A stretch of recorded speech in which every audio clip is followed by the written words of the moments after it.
శ్రీరామ పట్టాభిషేక సర్గ. రాముని యొక్క అలంకారమును చేయు వీర్యవంతుడు, లక్ష్మీత్వము కలిగిన ఇక్ష్వాకు వంశవర్ధనుడు అయిన శత్రుఘ్నుడు లక్ష్మణుని కూడా చేయసాగెను. ప్రతికర్మచ రామస్య కారయామాన వీర్యవాన్ లక్ష్మణస్య చ లక్ష్మీ వానిక్ష్వాకులవర్ధన. సీత యొక్క అలంకరణను దశరథ స్త్రీలు తమకు తాము చేసుకునినట్టు మనోహరముగా అలంకరించిరి. ప్రతికర్మచ సీతాయా సర్వా దశరథ స్త్రీయ ఆత్మనైవ తథా చక్రుర్మన్విస్విన్యో మనోహరం. తరువాత వానరపత్నులందరకును పుత్రవాత్సల్యము చేత ఆనంద భరితురాలైన కౌసల్య ఉత్సాహముగా అలంకారము చేసెను.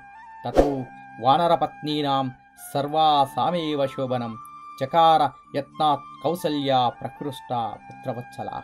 అటు తరువాత శత్రుఘ్ని ఆదేశము మేర సుమంత్రుడు అని పేరుగల రథసారథి సర్వాలంకారములు చేయబడిన రథమును తీసుకుని వచ్చెను. తతః శత్రుఘ్నవచనాన్ సుమంతో నామసారథి యోజయిత్వాభిచక్రామ రథం సర్వాంగశోభనం. సూర్యమండలం వంటి శోభ కలిగిన దివ్యమైన ఆ రథమును తన ఎదురుగా చూచిన మహాబాహువు సత్య పరాక్రమవంతుడు అయిన రాముడు దానిని అధిరోహించెను. అర్కమండల సంకాశం దివ్య దృష్ట్యా రథోత్తమం ఆరురోహ మహాబాహురామ సత్యపరాక్రమ.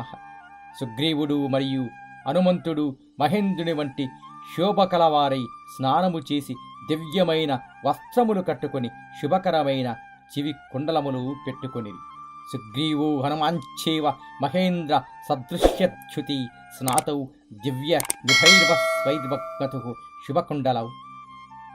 గొప్ప ఆభరణములు మరియు శుభకుండలములు పెట్టుకుని వచ్చిన సుగ్రీవ పత్ని సీతా నగరము చూచుటకు ఉత్సాహముగా అయుండేది. పరాభరణ సంపన్న యయుచ్ఛా శుభకుండలా సుగ్రీవ పత్న్యః సీతా చ ద్రష్టుం నగరముత్సుకా. అయోధ్యయందు దశరథరాజు యొక్క మంత్రులు పురోహితుల సూచనలను అనుసరించి అర్థవంతముగా ప్రణాళికను సిద్ధము చేసిరి. అయోధ్యాయాంతు సచివారాజ్ఞో దశరథస్యై పురోహితం పురస్కృత్య మంత్రయ మాసురర్థవత్. అశోకుడు, విజయుడు మరియు సుమంత్రుడు కలిసి రాముని యొక్క అభివృద్ధి మరియు శ్రేయస్సు కొరకు నగరమందు శ్రద్ధగా మంతనములు చేసిరి.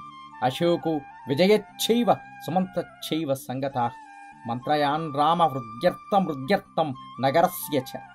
మహాత్ముడైన రాముని పట్టాభిషేకము కొరకు విజయ సూచికగా చేయవలసిన అన్ని మంగళకరమైన పనులను తప్పక చేయండి. సర్వమేవాభిషేకార్థం యహార్హస్య మహాత్మనః కర్తుమర్హద రామస్య యద్యన్మంగళపూర్వకం. మంత్రులకు అందరు పురోహితులకు తగు సూచనలు చేసి శ్రీరామ దర్శనము కొరకు నగరము నుండి బయలుదేరిరి. ఇతితే మంత్రినః సర్వే సందిశ్యతు పురోహితం నగరాన్నిర్ణీయుః స్థూర్ణం రామదర్శన బుద్ధయః. ఉత్తమమైన రథమునందు 1000 కనుల వాని వలె కలంకరహితుడకు రాముడు స్వారీ చేయసాగెను. హరియుక్తం సహస్రాక్షు రథమింద్ర ఇవానఘ ప్రయయౌ రథమాస్థాయ రాము నగరముత్తమం. భరతుడు పగ్గాలను, శత్రుఘ్నుడు ఛత్రములను పట్టుకొనగా లక్ష్మణుడు వ్యజనములను పట్టుకుని రాముని నుదుటకు గాలివీయసాగెను. జగ్రాహ భరతౌ రశ్మి శత్రుఘ్నత్ర మాదతే లక్ష్మణో వ్యజనం తస్య మూర్ధిని సంపర్య వీజయత్. తెలుపు రంగు వాలవ్యజనమును ముందు వైపున చంద్రప్రభ కలిగిన రాక్షసరాజకు విభీషణుడు పట్టుకొనెను. శ్వేతం చ వాలవ్యజనం జగ్రాహ పురతః స్థితః అపరం చంద్రసంకాశం రాక్షసేంద్రో విభీషణః. అప్పుడు ఆకాశమునందు ఋషి సమూహములు, దేవతలు మరియు మరుద్గణములు చేయుచున్న రాముని యొక్క కీర్తనలు మధురముగా వినిపించినవి. ఋషి సంగాస్తదాకాశే దైవచ్చ సమరుద్గణైః స్థూయమానస్య రామస్య